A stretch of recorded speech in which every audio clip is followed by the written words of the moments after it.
This message comes from NPR sponsor Allbirds, whose products aren't just comfy and purposefully designed, but carbon neutral as well. With Allbirds, feel confident knowing you're wearing a product that's doing right by your feet and the planet. Find your pair at allbirds.com today. I hope that's not ducking the whole time. No, I think it's She okay. said that I segregate my friends. Yeah, And nice. I was like, Like, my friend isn't racist, but she's not anti-racist. Okay, it's fine that you wear hoop earrings and you get your hair braided, like that's not a huge deal, but this is a huge deal. I don't want her to feel like it's a judgment coming from me necessarily. I feel like the friendship has deteriorated. I'm Shireen Marisol Meraji I'm Gene Demby, and this is Code Switch. from NPR. This week's episode is from our regular series, Ask Code Switch, where we try, with experts, to help our audience better navigate the various ways race and racism play out in our personal lives. Yeah, think like Dear Abby, but with like a whole lot more to talk about historical context and structural forces. And this week, our theme is race and friendship. And Gene, What's good, Shereen? a lot of things had to happen in the universe so that you and I could be friends here in the United States of America. Stars had to align. All kinds of stuff needed to happen. And when I say friends, I mean actual friends, not just co-workers. We're friends. We talk, we text, we hang out. I went to your wedding. Yeah. We're friends. We talk about things aside from work. I'm not mad though that you and Nico flaked on me and Kay the last time y'all were here in DC. I'm not gonna bring it I up. don't even remember when that was. You know how that is. So many people to see. Oh, So wow, little it's a time. flex. And also, you gave us the tiniest window of availability, so it's not like you and Kay made it easy. You were like, oh, we have 45 minutes on some random Monday. Now we're not gonna ever see each other no more. Because we're never allowed to go outside. That's true. He's We right. should have actually done that. Because when will we see each other again? Seriously.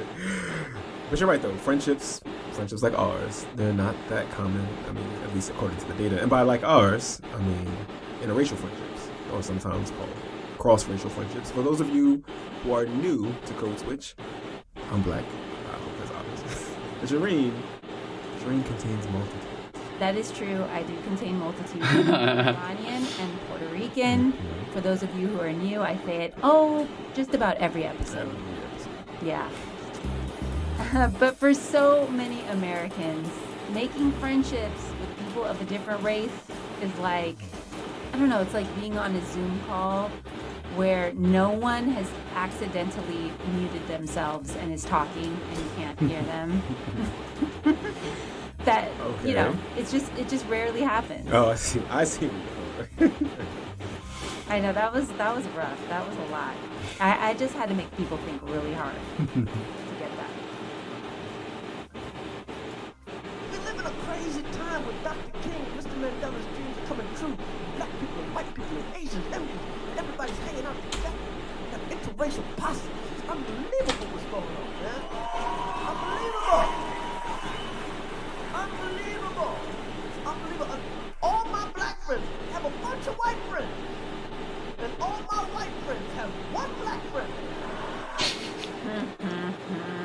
That part of Chris Rock's stand-up that you just heard. That's too real. Post article from a few years back to highlight a pretty shocking statistic from a study done by Robert P. Jones. It's way too real. Indian Research Institute. Yeah, it's a study you bring up a lot I do. in a lot of code switch meetings. And the takeaway from the study is basically white Americans have mostly white friends. Yep. 75% of white Americans have entirely white social networks. No people of color at all. Zero. None. And black people are 8 times more likely to have a white friend. But black people's social networks are pretty homogenous too. The very low rates of interracial friendships for whites and blacks it's pretty alarming. Grace Cow is a Yale sociologist, Jean. She studies interracial relationships, both romantic and platonic. And she also found that white Americans and black Americans tend to have the fewest cross-racial friendships. Her new book, The Company We Keep, came out in 2019. And to write it, she and her co-authors analyzed a huge data set from over 100 schools across the United States. and students were surveyed. Wait, did she say black and? Her new book, The Grace Cow, is a Yale sociologist, Jean. She studies interracial relationships, both romantic and Cow? platonic. And she also found that white Americans and black Americans tend to have the fewest cross-racial friendships. Her new book, The Company for Keep, came out in 2019, and to write it, she and her co-authors analyzed a huge data set from over 100 schools across the United States. And students were surveyed Risk. as adolescents in the mid-90s and then again as young adults in 2008. What we say about this group of kids at this point of time is generalizable to the entire U.S. And for those of you who are wondering right now why so much of this data seems like it's black and white, Grace's research actually includes multiracial people, Latinx folks, and Asians. And Grace found that Asians are more likely to have cross-racial friendships. It's a lot easier, just by chance, for an Asian kid to have a friend that's not Asian. I think that's an artifact of just being such a small number in the typical American school and also in the U.S. as a whole. And the Latinx students in the data set, who are considered quote-unquote white Hispanics, were the most likely to have friends of another race. But I want to remind you that, of course, they did not look good in terms of just the odds of having a friend. Wait. What? I know, okay. So, to use the government's language, white Hispanics are the most likely to have actual cross-race friendships if they have a friend. If they have a friend. Right. And what Grace told me was what alarmed her, maybe more than the fact that white and black students tended to have so few friends of a different race, was the fact that kids who said they had no friends at all were disproportionately kids of color, black, Asian, and Latinx. Well, there's just this real sense of isolation and not being accepted by kids at school. That's a real problem. How awful is it to have to go to school every day and not have a single friend? And in Oh my god, I can tell you. according to Grace's research, I'll tell you. girls are the most likely to have friends, followed by white boys. I would say it's less than 10% of white girls that can't name a single friend at school. But for black, Hispanic, and Asian males, it's more like 30%. And Wow. do you have those numbers for black, Hispanic, and Asian girls? Yes. They're better, but they're not as good Okay, as I can't type out all of this. So for The black things that stick out to me, I will. girls, it's more like 20%. So, why is the data breaking down? Well, Grace is a quantitative researcher. She's the person who says, we're observing this phenomenon, even though the country is getting more diverse, we still have homogenous social networks. Let's see if the numbers bear that out. And Grace and her colleagues found that yes, the numbers do bear that out. They did find that the more diverse a school was, the more likely the kids surveyed would go on to have cross-racial friendships as adults, even the ones who didn't have those kinds of friendships as kids. As for the why, I could guess, but we don't actually, there's a trade-off, right? You can either talk to people and get really detailed information, but then you talk to 10 people, or you can study 90,000 people and you can't talk to any of them. Mm-hmm. So, unlike Grace, I am a qualitative researcher. that's Beverly Daniel Tatum. She's a psychologist and author of Why Are All the Black Kids Sitting Together in the Cafeteria and other conversations about race. And so I have done lots of interviews with not nearly as many as she's got in terms of her numbers, very impressive data set that she has. But friendship is largely determined by proximity. You get to know the people who are nearby. For the black person who grows up in a largely black environment, it's not a surprise that that's their social network and how they spend their time outside of the workspace, probably attending if they attend church, a historically black church. The same would be true for a white person who grows up in a predominantly white neighborhood or almost entirely white neighborhood, likely to have a very white social network. But for those people who live in racially mixed communities and have that experience growing up, attending a diverse school, living in a racially mixed neighborhood, they are much more likely to have a diverse group of friends than those who have not had that experience. you become comfortable in a mixed environment if that's what you've grown up in, and it doesn't seem odd to you. I'm very dramatically clearing my throat. Hashtag housing segregation. I feel like it's going to come up a bit in this episode. Right. Just a hunch. Well, it is in everything. And segregated neighborhoods means segregated schools. And when you're growing up, that's where you make most of your friends. That's where you're spending so much of your time. For more on that, I spoke with another expert on cross-race friendships. Her name is Chinzia Pika-Smith. She's an associate professor at Assumption College, and she teaches prospective educators and therapists, many of whom are white and will end up working with kids of color in the public school system. Children will find each other across racial lines when they enjoy equal status, when they collaborate with one another on common goals, and when they're supported by authority. And that is not happening in schools today. First of all, schools are segregated across the nation, so they're absolutely set up inequitably. Secondly, even in schools that are demographically, racially diverse, for those rare occasions when they are, Oh dang, am I streaming this? Yeah. in those schools, I'm streaming this to my personal Twitter. overrepresented in lower academic tracks. And then in those schools, students of color are more likely to be taught by less experienced, white, middle class, Oh my god, yes. teachers. And those teachers often lack professional development on implicit racial bias. So that's what I'm saying. Even on the rare occasions on which students are going to putatively integrated schools, they're still being divvied up by race because of tracking.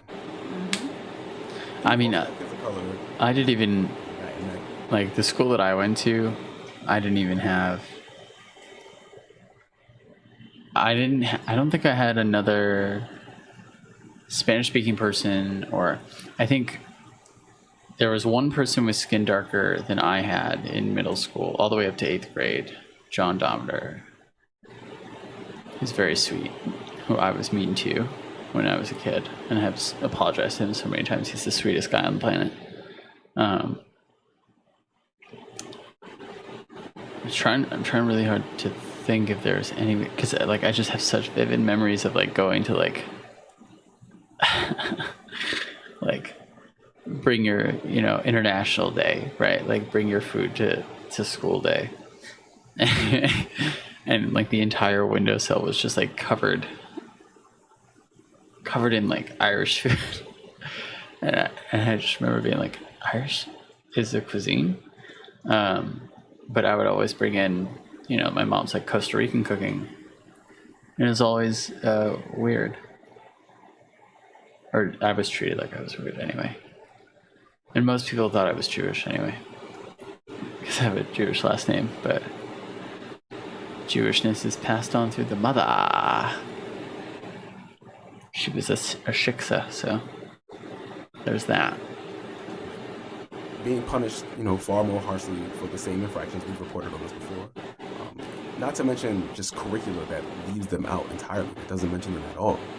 Yeah, and Chinzia told me no wonder these students are marginalized and having a hard time making cross-race friendships, let alone any friendships. When we have created a system of education that is racially equitable across the board, we're going to see children enjoying cross-race friendships at a much higher rate. Gene, taking it back to the Bay for a second, I have that Crew song in my head, Strange Arithmetic. Do you know that one? I don't. Oh, it's so good.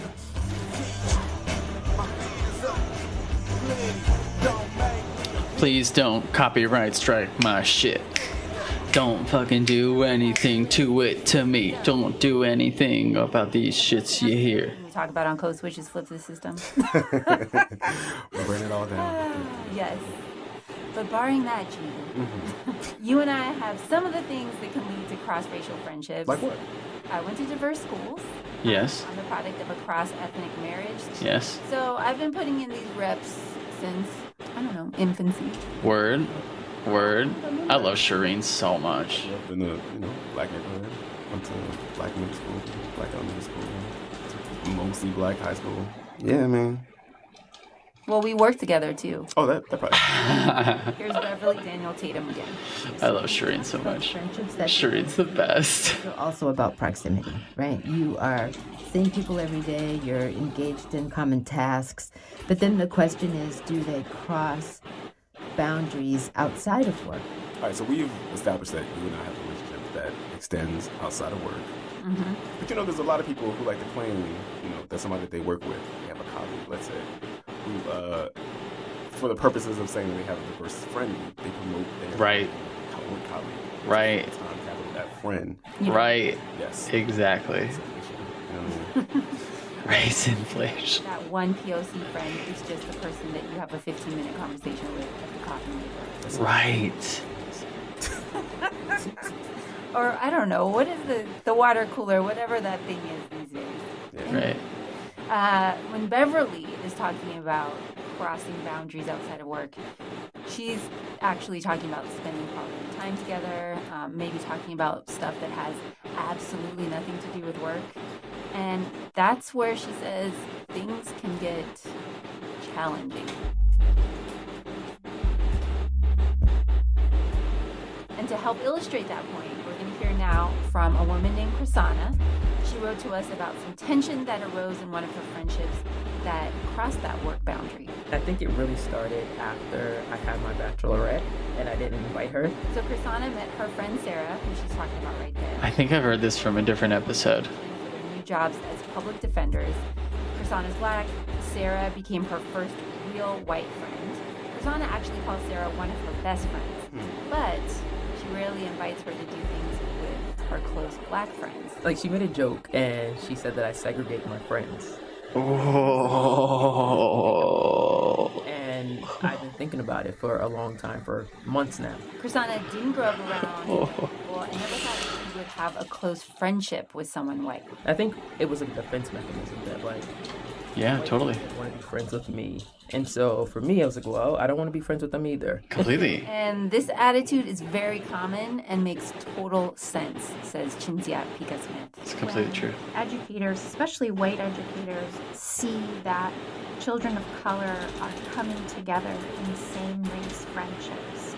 White educators will panic and say, well, they're self-segregating and they're expressing prejudice. They don't want to be with the white children. What we find is that in spaces where there's racial inequity, that is a protective response. It is not about outward prejudice, it's about preservation. Mm-hmm. In Exactly. exclusive People don't get this. same race friendships is correlated with outgroup prejudice. Mm-hmm. Well, okay. So she's saying that black kids are huddling together at the school cafeteria table in order for solidarity because they're ostracized otherwise in white schools, right? Yep. But those whites only tables, which are most of the rest of the tables, that is white kids policing Literally. for whiteness. Yes. Yeah. Exactly. But the black kids are the ones who are called self-segregated. Correct. Fine. Very interesting. Oh yeah, because whiteness is normal, and, right? This is the exact same thing as people talking about cancel culture, right? It's like it's the same thing as a sociopath.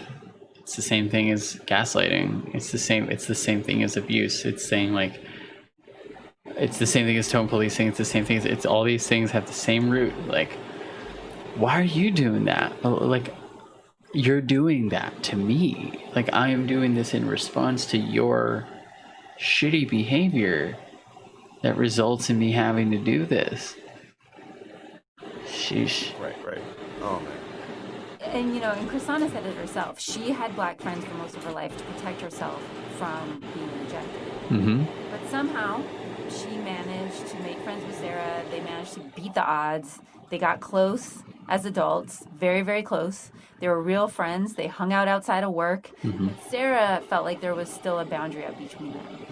Why did Chrisana hang out with her separately from her other close friends who were black? I think I became a little defensive. I said, well, I haven't met any of your white friends either. Completely. And so, and I was like, we should talk about this. And it's moments like this, Gene, where friends will... Like, girl, yes. Like, of course. Like, of course. Like, people don't understand. Like, I'm not gonna... you don't put... you try not to put your friends into scenarios that they're gonna be hurt in, right? Where friends will start growing apart. Because so often, that discussion never happens. Here's Beverly Daniel Taylor. There are situations that can cause tension in a relationship, and you have to be willing to be able to talk about it. There's a study that was done probably 20 years ago, maybe more, at UC Berkeley by a sociologist named Troy Duster, who was interested in black-white friendships in college. And what he found was that both groups of students were interested in developing cross-racial friendships, but they wanted to do it in different ways. The white students wanted to kind of just hang out together. Let's, go have pizza, have a beer. The black students were more interested in engaging with white peers in a more structured environment. They wanted to have dialogue about race and social justice issues. Meanwhile, the white students didn't really want to talk about race, they just wanted to hang out.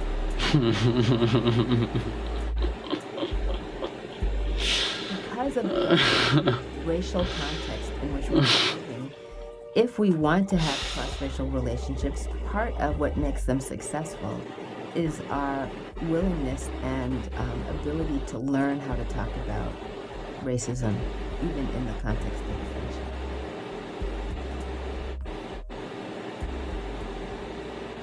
When we originally ran this episode, we did it as a collabo with the folks at WNYC's Death, Sex, and Money podcast. And if you want to hear more from Chrisana and Sarah, and there's a lot more to their story, go look for that episode. It's called Between Friends, Your Stories About Race and Friendship. This message comes from NPR sponsor Discover. Sometimes food is more than just food. It's an integral part of the community. So this year, Discover is giving $5 million to support Black-owned restaurants, to places like Post Office Pies in Birmingham, Alabama. Back in the day... Hell yeah, Post Office Pies. And hundreds more Black-owned restaurants in your local community, all across the country. Learn how you can show your support at Discover.com. Goddamn right. This message comes from NPR sponsor BetterHelp, a truly affordable online counseling service. Fill out a questionnaire online and get matched with a licensed counselor. Is this okay to do, by the way? Whether it's depression, anxiety, or trauma, BetterHelp will help you overcome what stands in the way of your happiness. Learn more at BetterHelp.com and get 10% off your first month with promo code CODE. BetterHelp. Get help anytime, anywhere. It's presidential campaign season. Donald Trump is doubling down on appealing to just his base. And Joe Biden, he's trying to build a big, broad coalition of anyone who might give him a vote. I talked with two political reporters to see which strategy might work. Listen and subscribe to It's Been a Minute from NPR. Gene. Shireen. Code switch. Okay, so we're talking about friendship on this episode. And Shireen, you started out this whole episode with data from the Yale sociologist Grace Dow. That's right. She's the quantitative researcher who found that Asian Americans are more likely than Black and white Americans to have friends outside their race. They're also more likely to go to predominantly white schools, live in predominantly white neighborhoods. So if they're going to have friends, they kind of have to be interracial. What a coincidence. That is the exact situation that our next letter writer, Amy, found herself in.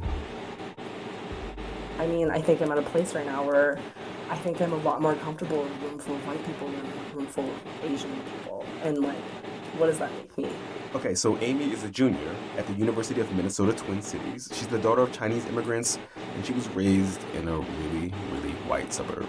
And that meant that I grew up, unfortunately, with very few friends of color, probably due to internalized racism, but also because there were very few people of color in my town and my school district in general. Can we talk a little bit more about probably due to internalized racism? Ooh, listen. So Amy told us that when she was really young, she rejected her mom's Chinese cooking when she actively avoided eating it. She was like, yo, I don't want to eat this. And her mom made Chinese food for everybody else. And, air quotes, American food for Amy. Uh-huh. Wow, that was really nice of her mom. My mom would never. I know. You gonna eat Wow. what I'm cooking. Right, exactly. Right. And the high school stuff was really interesting too because Amy told us that she thought her high school was overwhelmingly white, but with some distance, a couple years out, she realized that it might not have been as white as she remembered. So her younger sister went to the same high school and managed to make a bunch of friends of color.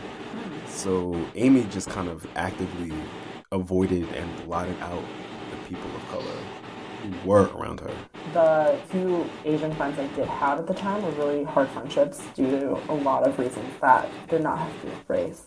Amy also told us that she did not fit in with the other Asian girls in her high school because she was, in her words, loud and bad at math. Not the words I would use. Yeah. But as we were talking about before, white friend circles are policed to maintain their whiteness. Mm-hmm. And so Amy's friend circles, which are mostly white, had been full of people, she said, who tormented her. They would make fun of my parents' accents. They would call me Ling Ling. I remember my senior year of high school, I was officially labeled the token Asian friend by my friend group. Mm-hmm. And look at that, most of the bullying came from girls who were my friends, who were a part of my friend group, and who I remained friends with until we graduated high school. That makes me mad. I'm sorry. Mm-hmm. I mean, it should. I mean, that's exactly what my experience was like. So now, Amy's in college. Like the few friends that I actually got to have. About her identity, which is what folks do Still now. couldn't escape being But called a also Mexijew. It looks kind of the same. She kept pointing out that her friends are her ride or dies, but they are just not making any space for her in conversations about race. I have white friends who patronize me and talk over me when it comes to discussing politics, particularly when it comes to discussing race and politics, and then being the one in charge of calling out microaggressions is also exhausting. And they were just like, is nothing okay? Like, why is like everything a problem for you? Right. And it's just, I mean, their friendship is important, awesome, but it's hard when like this thing that means a lot to me feels like a burden to them. Exactly. Complete. Oh my God. This episode is so good. Super white. So it is a PWI, predominantly white institution. It's also way more diverse than the suburbs she grew up in the Twin Cities, the Minneapolis area. It's diverse, but she hasn't really availed herself of those communities. But she's trying what she wants to try. In fact, she talked to some other. We're gonna take a. We interrupt this. We interrupt this programming for some content.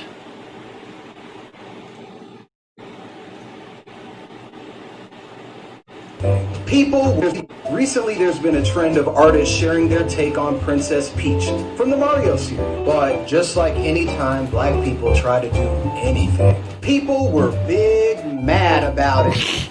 The art is nice, but why? These characters aren't black. It makes me uncomfortable that they're black. I kind of don't understand.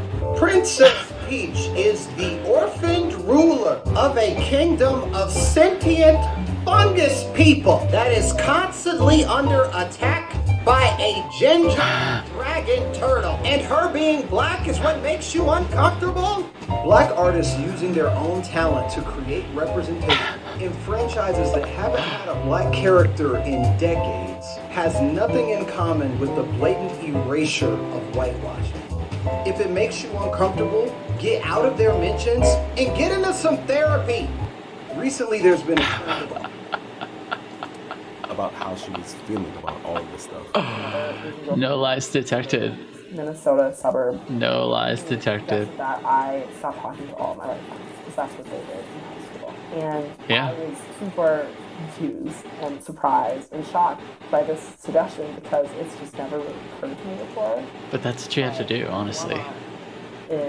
Is there a healthy middle ground? Am I a sellout to my race? Can I keep on being friends with white people and still retain my identity? And am I allowed to be friends with people who are also sometimes oppressors? Right, and also just want to say that Amy, like, she should know that she came out of these white suburbs, which are not accidentally white suburbs, right? They're segregated white suburbs for a reason. She came out of that place with the exact universe of ideas and skepticisms about brown people and people of color that those places are meant to reproduce. You know what I mean? Yeah. Just because she's brown doesn't mean she would not have internalized any of that any less than all the white people who do that all the time. Luckily, we found an expert who thinks about stories just like this a lot. Amy's is a very typical story. Whose voice is that? Oh, yeah. My name is David Ng. David Ng is an English professor at the University of Pennsylvania in mighty Philadelphia. And I'm also a professor in Asian American Studies, Comparative Literature, and Women's Studies. And you are the author of? I am the author of a new book, Gene. Co-authored with my dear friend, Shin-Hee Han, who is a New York-based psychotherapist.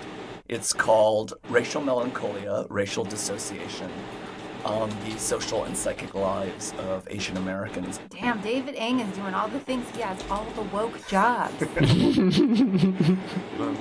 Teaching Jamaican. Oh my god, I gotta read this book.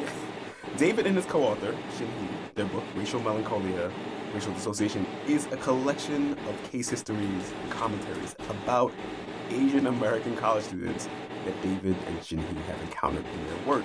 Because Asian American college students, they say, have a particular set of anxieties and concerns. Not dissimilar to the dilemma that Amy brings up here in her letter to Code Switch. And so in their work, David and Shin-Hee are addressing those anxieties sociologically and psychologically. I do the structural critique, she tends to the symptoms. All right, so racial melancholia and racial dissociation. Let's get into those two things. Yes, a little wonky sounding. We're going to explain the story comma here. For me too, because I'm like, what? Of course. The movie Melancholia is so good if you haven't seen it. Way back in 1917, Sigmund Freud wrote this essay in reaction to World War I. It was called Mourning and Melancholia. Freud said that there's this thing called mourning. Mourning, which is normal. You lose something, lose a boyfriend, lose a girlfriend, lose a parent. You mourn it, you get over it, you move on. But there's this other thing called melancholia. Melancholia for him is never ending. It's for him pathological, and it's a mourning without end. And so, 2 decades ago, David and Shin-Hee coined this idea they call racial melancholia.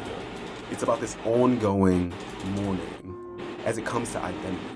Oh my god, I have not Immigration and assimilation. I have not heard something that I resonate with. So like I listen to this show all the time. But this is like, oh my gosh. Which are never complete.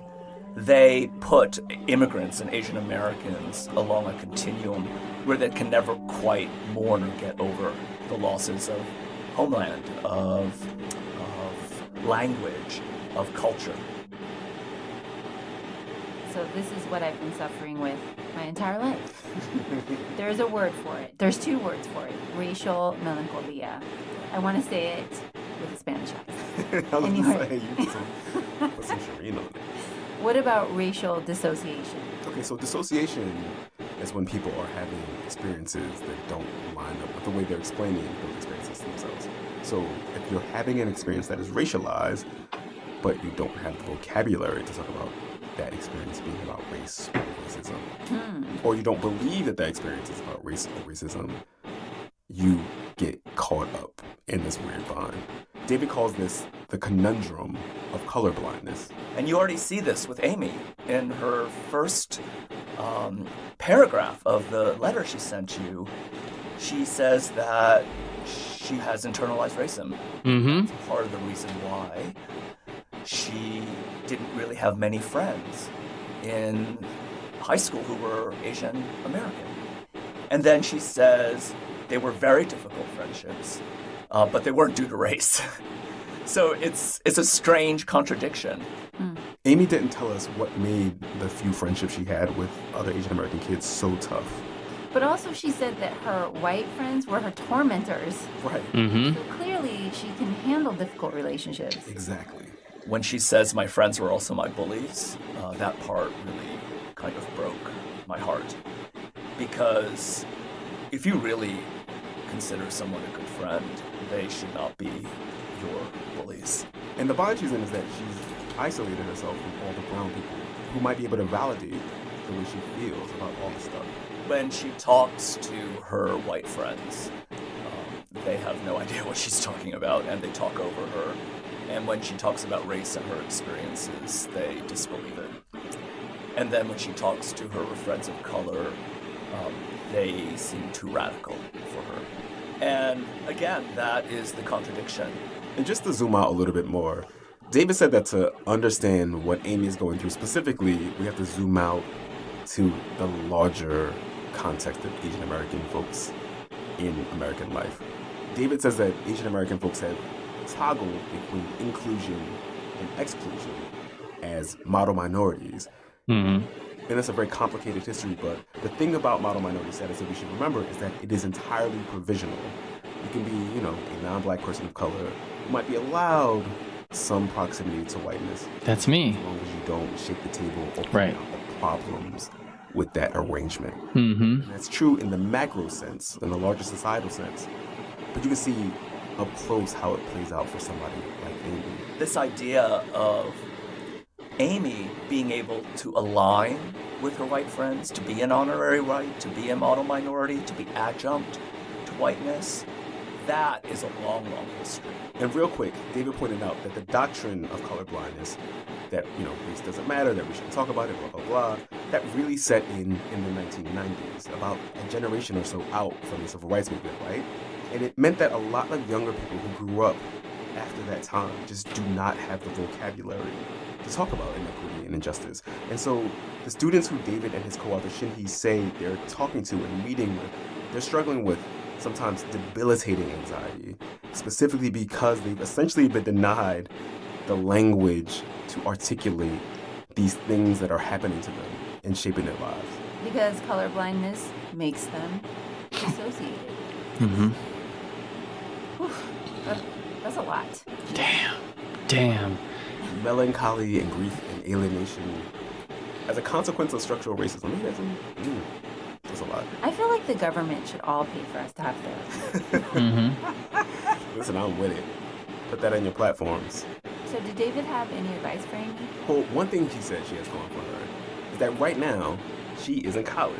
Like, for a few reasons, that's a really big boon to her. Like, for at least a little while longer, she's in a place with a critical mass of people of color. David pointed out that people who live in homogenous spaces and then go to reasonably diverse colleges don't suddenly have diverse friendships after college, right? Mm-hmm. So there's a good chance that this is the most and last diverse space she may find herself in. Take advantage, Amy. And, like, that's important because David was like, look, there's no way you can get around being around brown people and Asian people specifically if you want to have brown and Asian friends.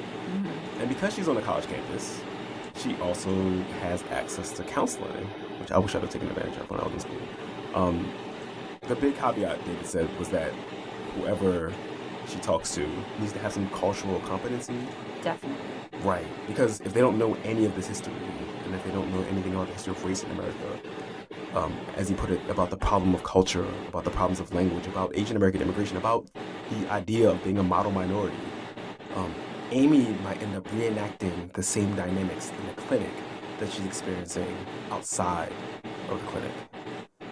But, David said, she might find the space she needs to work through some of her feelings in the classroom. So I think that there is a lot of times a false idea that ethnic studies programs, Asian American studies classes, African American studies classes, that these are all me classes. It's about me, and, my victimization. It's not.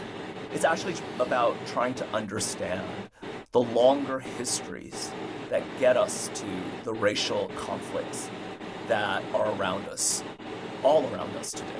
And my job in the classroom is to provide the students with a history, but also a critical vocabulary, not just to understand their own life experiences, but how to contextualize those life experiences into a much longer history.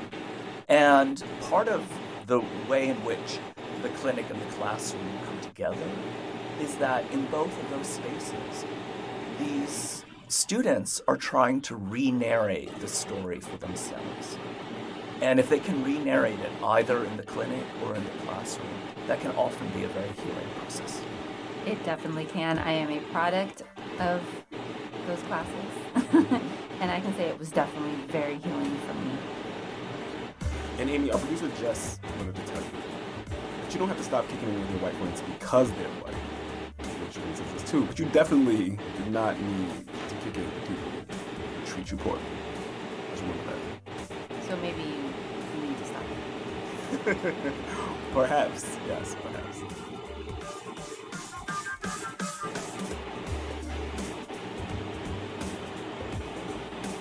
All right, so far in this episode, we've been talking a lot about the ways that race can be a point of tension in interracial or cross-racial friendships. But of course, that can also be the case when two people share a racial identity. Our next letter is about that exactly. And for that, we are bringing in our Code Switch teammate, Leah Danella. What's good, Leah? Hi. All right, Leah, what's the situation? Okay, so this letter came from a woman named Sarah in New York. Dear Code Switch, I once had a coworker who quickly became a friend outside of work.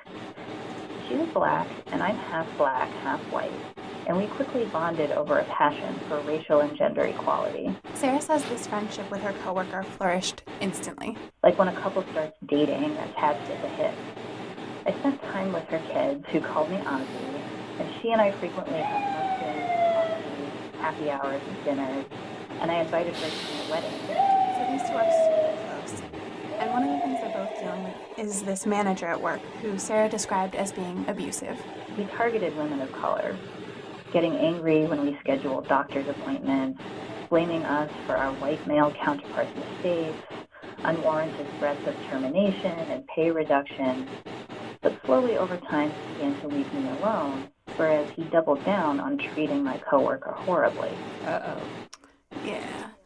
So this all came to a head one day at a company-wide meeting when this manager praised Sarah for a project she had recently done. And my coworker, understandably at her wit's end, sent me a string of texts telling me that his praise meant nothing and I should watch out for him. Then she explained that there were two types of black employees at the company. Ones with integrity, like her, who set a good example for her kids, and complicit slaves on the plantation, like me. And Sarah said that she was completely humiliated and also totally thrown off by those messages. Understandably. She didn't know where they were coming from, especially because she says she had gotten so many threats herself from this manager and had consistently stood up and called him out for his racism and sexism. So she asked her coworker to talk to see if there had been some sort of misunderstanding. I told her that she'd really hurt my feelings, and she said I was wrong to accuse her of doing so, and that I was stirring up drama. She declined to come to my wedding, and I never succeeded in convincing her that I wasn't a traitor to the race. I told her I needed to step away from the friendship, and she sent me a text with many exclamation points about how this was all in my head. And everything else. I still feel insecure about being a traitorous, tragic mulatto, but have chipped away at my racial imposter with the help of family and other friends. I hope this story resonates with someone. Sarah. Feels like, okay. Jeez. Also, there's other stuff going on too. Oh yeah, there's a lot of other stuff. I mean, there's definitely race and racism, maybe some colorism, workplace harassment. So I called in someone to help sort through this. Her name is Dr. Joy Harden Bradford. I am a licensed psychologist in Georgia and the creator of Therapy for Black Girls. And the platform is really designed to take mental health topics and make them very relevant and accessible to Black women and girls. Joy has a weekly podcast where she talks about mental health issues. She also curates a directory of therapists in the US and Canada who she says do great clinical work with Black women and girls. And she said in her clinical practice, the number one thing that people want to talk about is work. But I think outside of that, we likely spend quite a bit of time with our friends. And so, you know, tension and other concerns with our friends comes up quite a bit in therapy. This situation with Sarah and her friend has to do with both friendship and work. Yeah, exactly. And Joy said that even though this kind of story wound up manifesting as a friendship issue, it really stemmed from being in a toxic workplace. Because it sounds like the boss is just awful, and so there's a lot going on there, and it sounds like what the friend has done is misplaced the anger that she rightfully feels towards this boss and put it onto her former friend. Sarah's friend probably couldn't freak out at her boss, but she probably felt like she had to freak out at someone. Oh, definitely. If she's the kind of person like I am, she can't keep stuff bottled up inside. And I just want to take this moment to apologize to anyone that I have done this to at work. Oh, I have totally missed that. Person that she rightfully feels towards this boss. Issue, it really stemmed from being in a toxic workplace. Because it sounds like the boss is just awful, and so there's a lot going on there, and it sounds like what the friend has done is misplaced the anger that she rightfully feels towards this boss and put it onto her former friend. Sarah's friend probably couldn't freak out at her boss, but she probably felt like she had to freak out at someone. Oh, definitely. If she's the kind of person like I am, she can't keep stuff bottled up inside. And I just want to take this moment to apologize to anyone that I have done this to at work. That's hilarious. That's hilarious. That. I'm sorry, Leah. But Sarah is also in a position where she's likely to take her friend's comments very seriously. And that's, one, because she cares a lot about racial justice, but it's also partly because, as she said, she was somewhat sensitive already about her racial status. Right. So, you know, she told me she used the phrase racial imposter syndrome for a reason. Embarrassed to say that my first gut reaction was to go find some other black people to tell me that I'm a good black person. You know, you said you were humiliated. Like, was there a part of you that was worried, like, she could be right? Or, like, she was, like, pointing to something that you hadn't, like, seen about yourself? Oh, sure. I mean, I immediately started, like, flipping back in my mind, like in what way could I be, you know, I guess in her metaphor, like, sucking up to the plantation owner. Here's Joy again. People who identify as biracial often do struggle with this kind of making sense of both of their worlds kind of pieces. And so it sounds like, you know, this is something that was like a sensitive spot for Sarah already. And I think that that is also something, you know, if she's going to work with a therapist, would be something to talk with the therapist about, you know, like, is this showing up in other places in her life? One element that could be at play here when it comes to work is also that lighter-skinned black women, whether they're biracial or not, do get treated preferentially. That's to a woman named Jeffrey Ann Wilder, who studied colorism for more than 20 years. And she said that lots of black folks actually tend to be mostly friends with people who have similar skin tones. And when they do have friendships that cross those lines, they rarely, if ever, talk about the colorism that they're experiencing. So we don't know, obviously, exactly what was going on in this friend's head, but it's very possible that the friend may have been experiencing worse treatment from her boss and been incredibly frustrated, but felt like there was no good way to express that frustration and no one to talk to. Of course, that doesn't mean it was right for her to call Sarah a complicit slave on the plantation. Yeah, that was... She just pulled up the shank like, ah. So little. And also, just like, because they're friends, she probably might have known that was the thing that would make Sarah feel the worst. You know what I mean? Oh, yeah. Yeah. But still, it sounds like this friend was in a very stressful situation. And when people are really stressed, they don't always act in exactly the ways that they would be most proud of. So, Leah, do these two go anywhere from here? I mean, is there a way to salvage this relationship? Well, okay, so Joy said that in situations like this, there are a couple of steps you can take, and there are also a couple of things to remember. The first thing is you can't save a friendship by yourself. Is there a level of reciprocity in the friendship? So are you kind of giving and taking in the relationship as much as the other person is also giving and taking? when I spoke to Sarah, she said she had reached out to her friend a bunch of times in a bunch of different ways, but each time the friend just kind of brushed it off and said that Sarah was being dramatic. I just know what that's like though. Oh, Joy also said that when someone wrongs you, they need to apologize, for sure. But you also have to be honest with yourself about whether you can actually get over what they did. Even when someone apologizes, we are by no means required to let them back into our lives, even if we accept the apology. So I think that that's the difficult part for people too, is that they think, okay, well, I can apologize and try to make this thing better, and then we can kind of pick up where we left off in the friendship. When the truth of it is that the other person is entitled to say, this hurt me too much, and I don't think that I want to resume the relationship. Joy says, lastly, it's crucial to acknowledge that losing a friendship is very, very painful and can be comparable to breaking up with a romantic partner. There isn't often a script for what happens when a friendship breaks up, but it can be the same kind of devastation, and maybe sometimes even more devastating, to lose somebody who has been a really close friend to you. And so I think sometimes there can be the tendency for other people in our lives to maybe minimize the pain of losing a friend, but it can really be a very traumatic loss, and you would likely experience a grief reaction to the loss of this kind of a relationship just like you would anything else.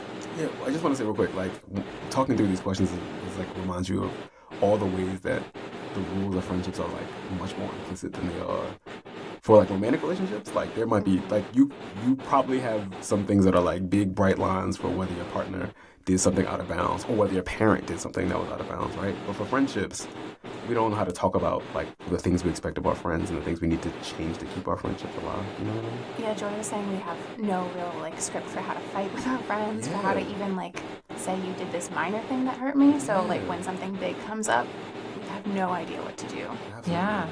In Sarah's case, she wound up talking things over with her friends and family and stepping away from that friendship. And she said she did give herself time to grieve, almost a year and a half. And ultimately, she hopes that sharing this story will be helpful to other people. I just think people would feel a lot better if we talked a little bit more openly about friendship breakups and about stuff that's really quite embarrassing like this. If you come out of the interaction and you feel righteous, you know, that's an easy story to tell, but we don't really want to come out and say, like, this was humiliating and I'm still really embarrassed about it. Friend breakups are hard as fuck. I mean, friend breakups across racial lines is even harder. Damn, this is a really good episode. A really good episode. You know what this makes me think about? What, Shireen? About what David Ames said. Tell me. About melancholia. And just like, you don't melancholia. If you don't mourn these friendships and you don't know how to mourn them, you can be suffering, trying to figure out what went wrong for forever. Right. Some of the most like long-lasting periods of sadness in my life have been around friendships that just sort of dissipated. You know, it was weird to talk about them like that, like until much later. But I appreciate that they were like some of the most important and intense friendships, relationships I had. That's real. Good luck, Sarah. Good luck. Good luck, Sarah. Well, thanks, Leah. You gave me definitely a lot to think about. Oh, thank you. Basically, never get to listen to podcasts anymore. Honestly, I feel like we stopped getting friendship counseling like after elementary school. You guys are friends. Not driving anywhere. Yeah. Like after elementary school, people don't do that.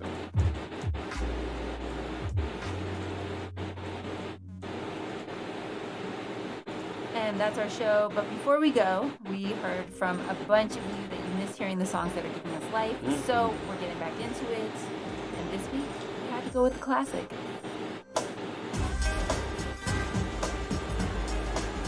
What about your friends?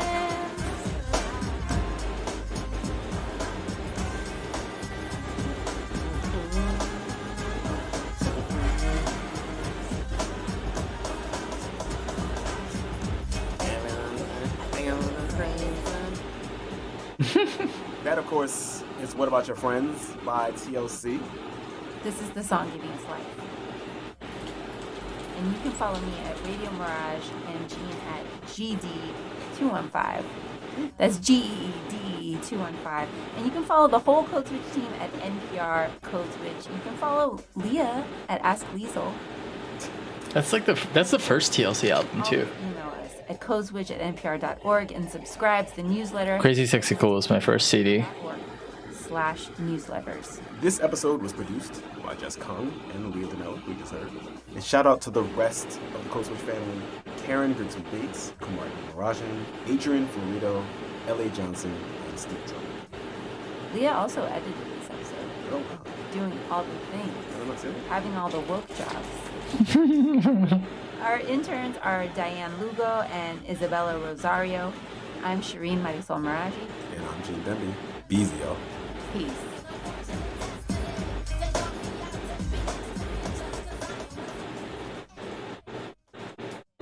We're only months away from Election Day, and every week, or even every few hours, there's a new twist that could affect who will win the White House. To keep up with the latest, tune in to the NPR Politics Podcast. No, thank you. Find out. No, thank you. As much as I love Code Switch, NPR has been NPR was complicit as fuck in getting Donald Trump elected. Like, they both sides every single two-bit nut job that they had on the platform.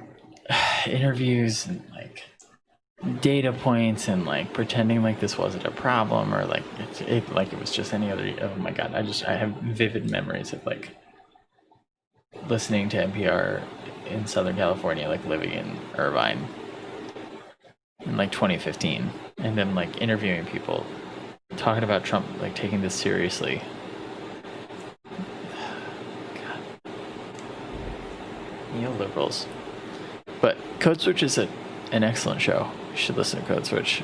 That was a really good episode. What do we feel like next? I don't know, maybe a YouTube video? Maybe watch a YouTube video together or something? You can also just pick another episode. Is that a bonus episode or is this... No, I'm gonna skip that one. No. This one. It's 24 minutes. Hulu, presenting a new comedy series, Woke, following Keith, an African-American cartoonist on the verge of mainstream success when an unexpected incident changes everything. Woke premieres all episodes exclusively on Hulu September 9th.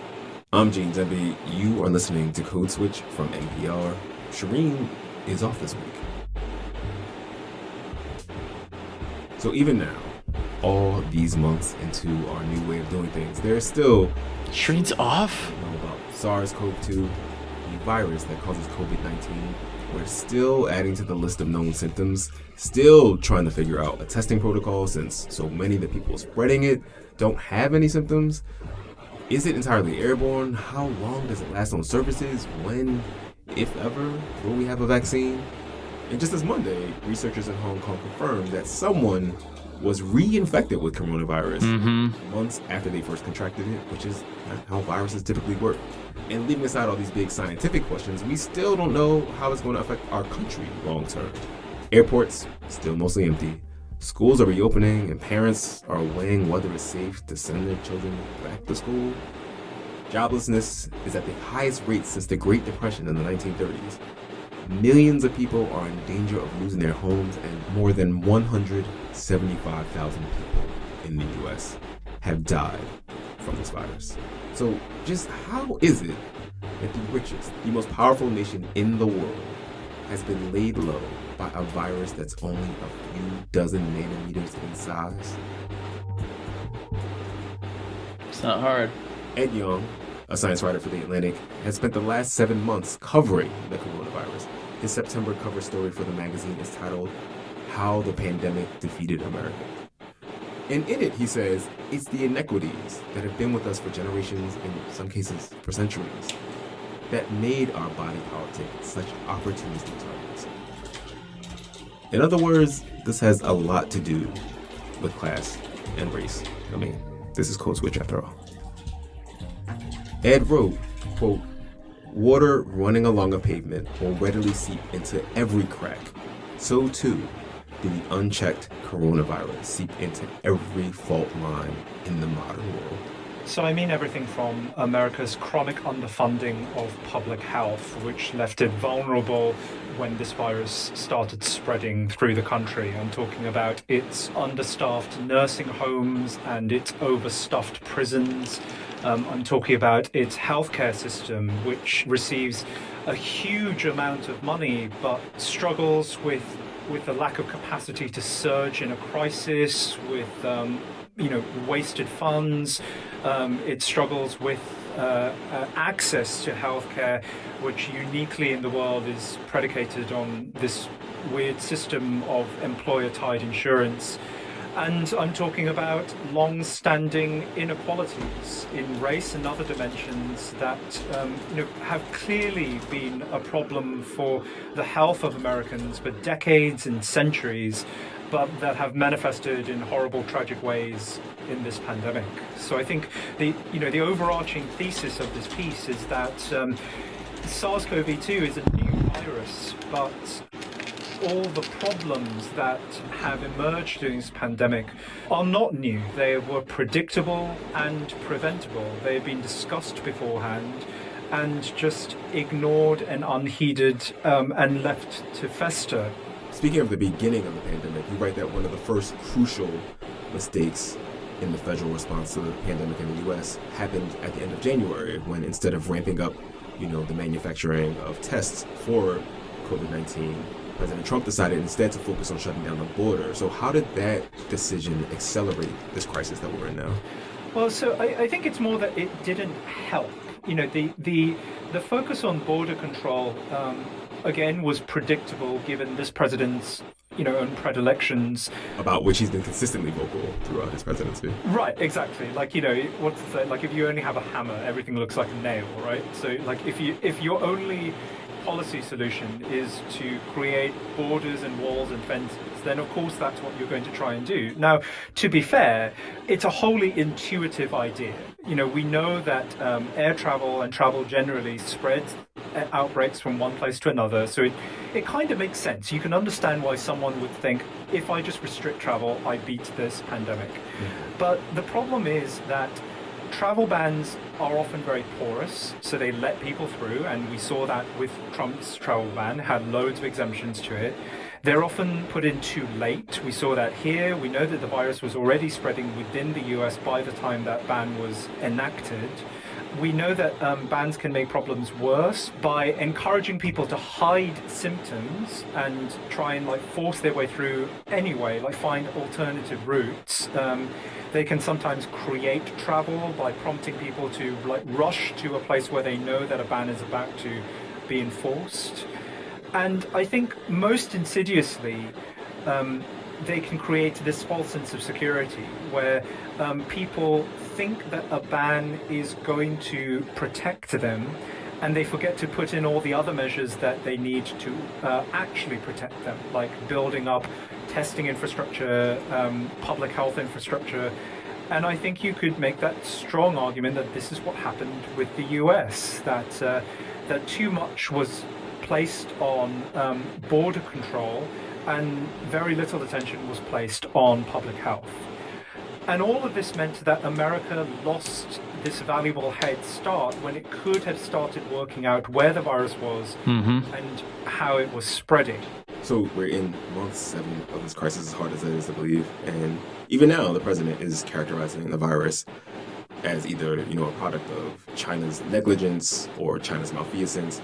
How is that shaping the way that we, the public, understand the actual public health response to the virus?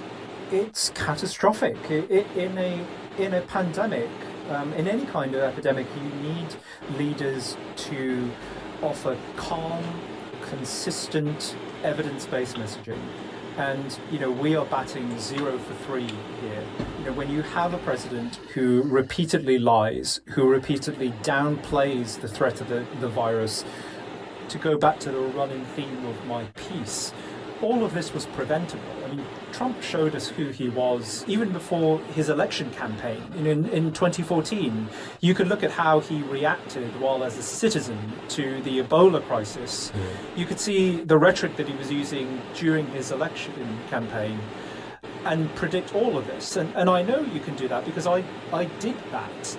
I wrote a piece in 2016 after the election, but before the inauguration, saying how Trump would react to the pandemic. And I said that he would focus unduly on border control, he would espouse conspiracy theories, he would not listen to experts, and he would disregard science and evidence. And lo and behold, that and here we are. Exactly what he has done. I mean, obviously. After the break, Ed says protecting the U.S. from another catastrophic pandemic and making our country more just, those are actually the same project. Stay with us.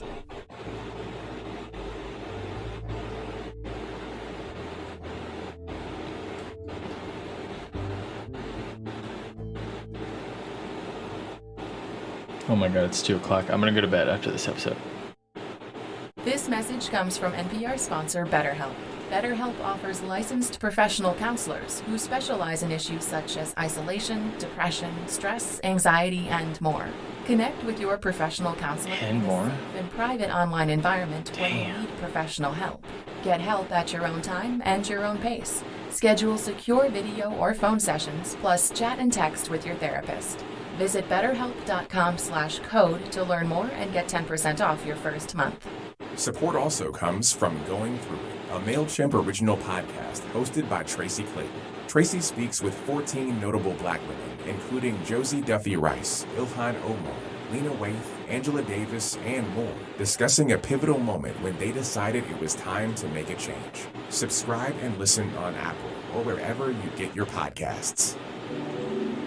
With civil unrest, the pandemic, and the economic crisis, you want to know what's happening right when you wake up.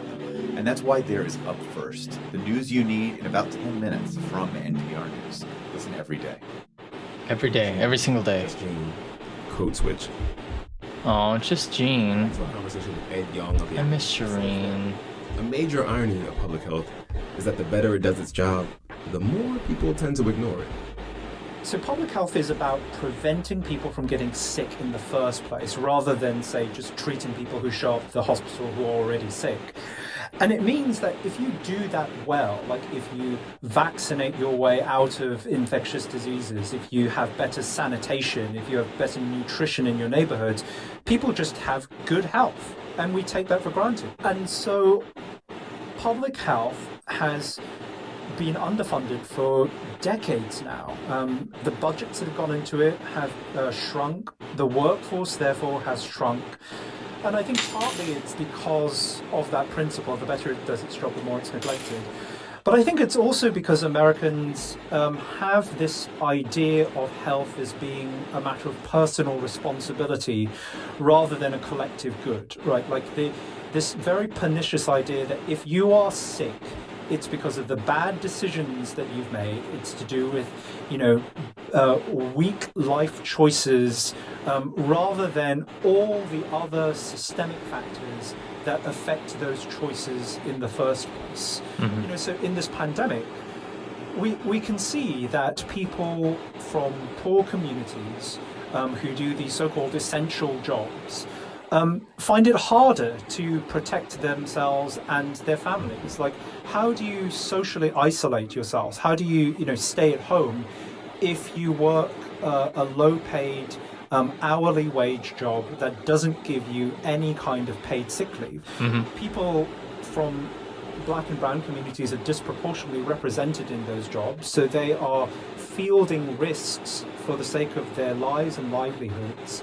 And then because of these long-standing inequalities, the long-standing push of healthcare access away from Black communities, they already have this baseline of poorer health, of poorer neighborhoods, of worse access to insurance, to good care. All of these things mean that Black folks are entering the pandemic with a poorer baseline of health anyway. Like, you know, a lot of people have, again, tried to portray this as a matter of individual responsibility. So, you know, much has been said about how black communities have higher rates of, say, obesity or diabetes, which predispose to COVID-19. And that's often presented as like an answer, you know, full stop.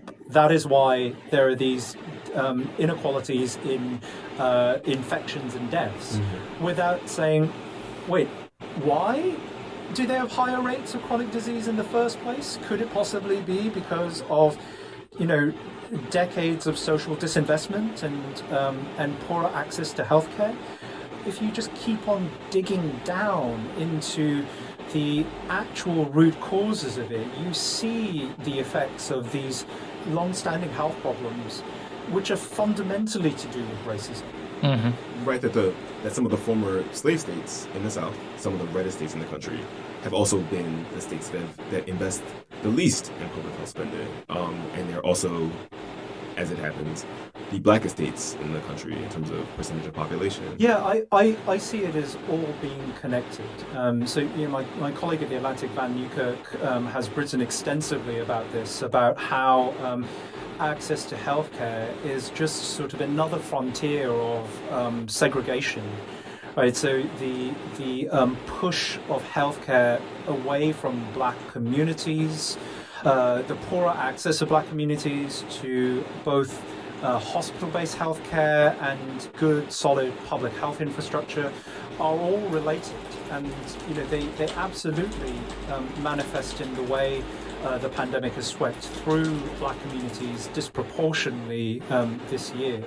I imagine that some of the same things you're talking about, a sort of divestment from public health spending, generational negligence, is part of why we've seen, you know, Navajo Nation devastated by COVID. Yeah, absolutely.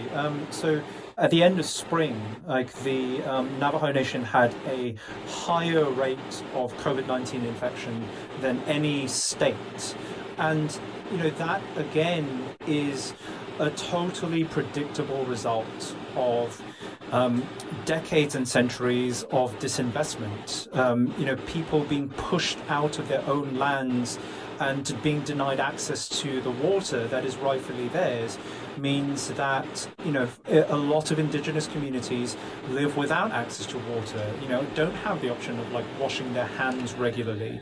Sometimes that water is contaminated by uranium mining that took place on their lands. You know, these folks, many of them live far away from hospitals in cramped, multi-generational homes through which the virus can more easily spread, you know, have, again, higher rates of chronic disease because of poorer access to healthcare and worse public health infrastructure. So, yeah, there are many cases throughout the country where these historical sins have once again jeopardized the lives of marginalized folks.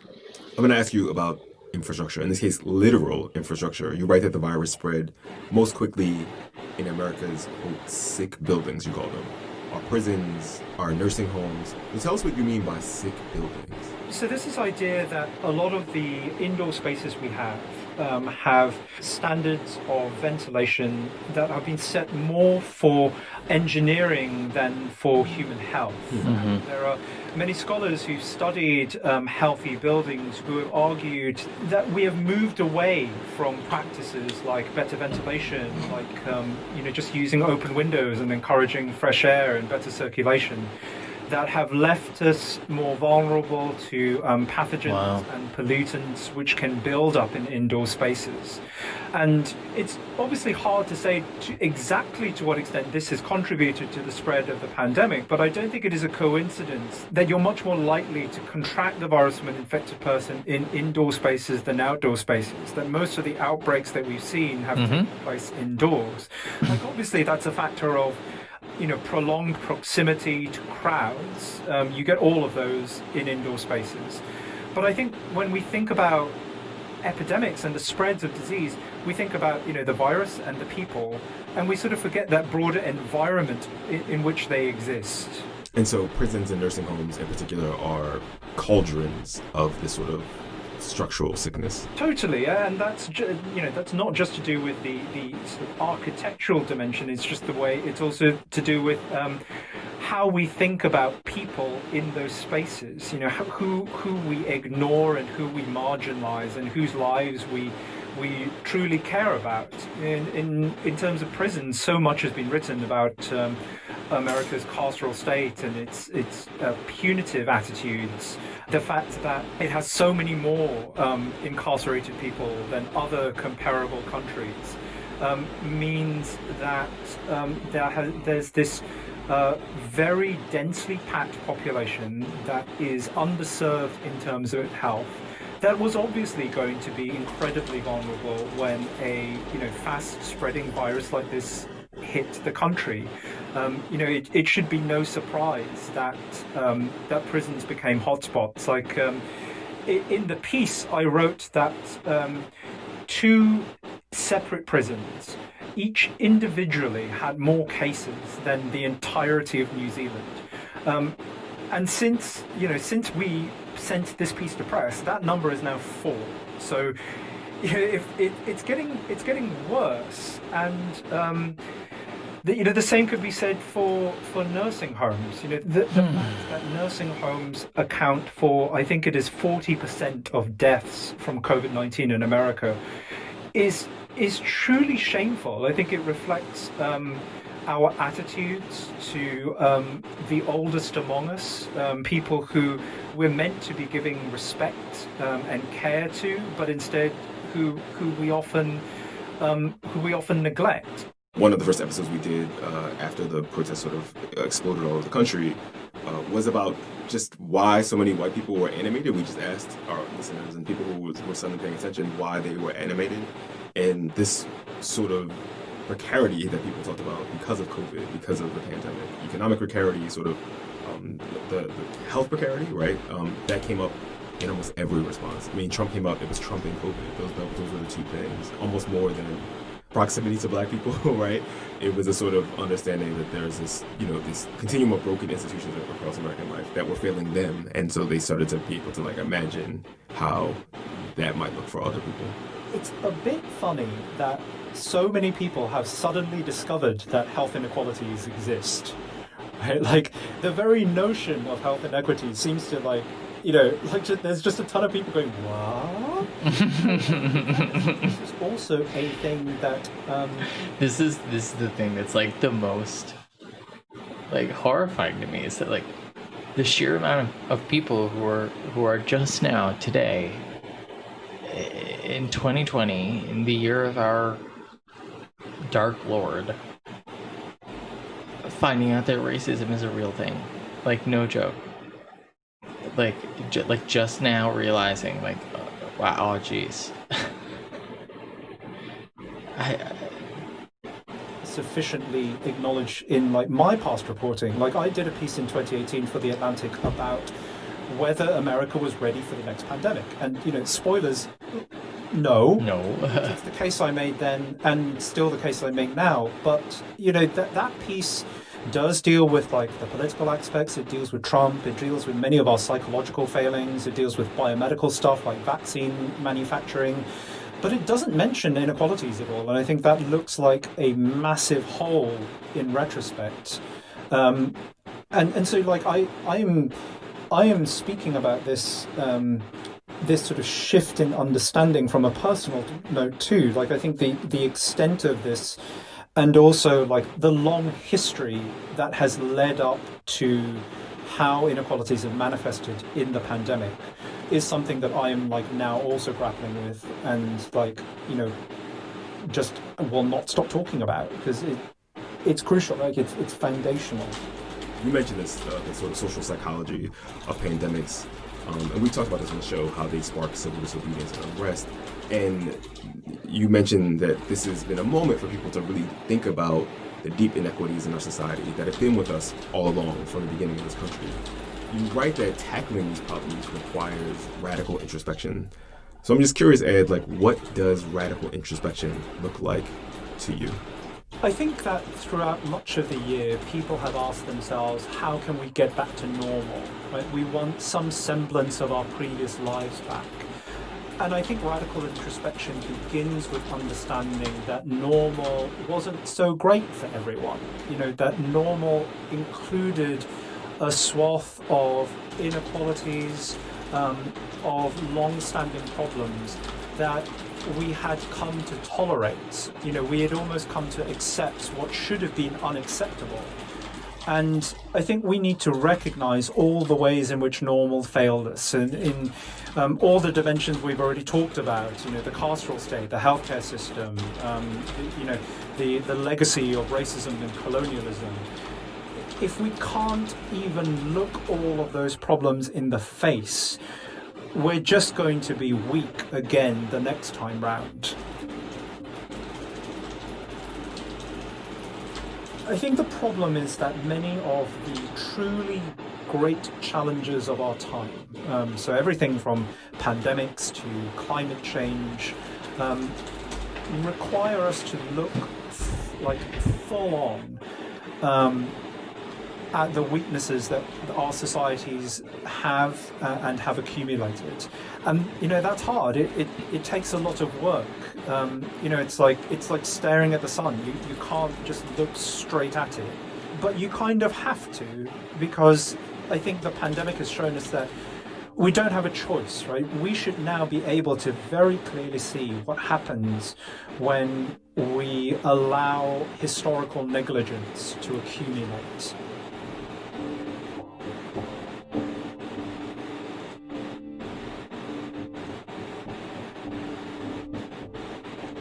Ed Young, the staff writer at The Atlantic, where he covers science. His piece in the September issue of The Atlantic is called How the Pandemic Defeated America. Thank you so much for doing this, Ed. Yeah, thanks for having me. Stay safe.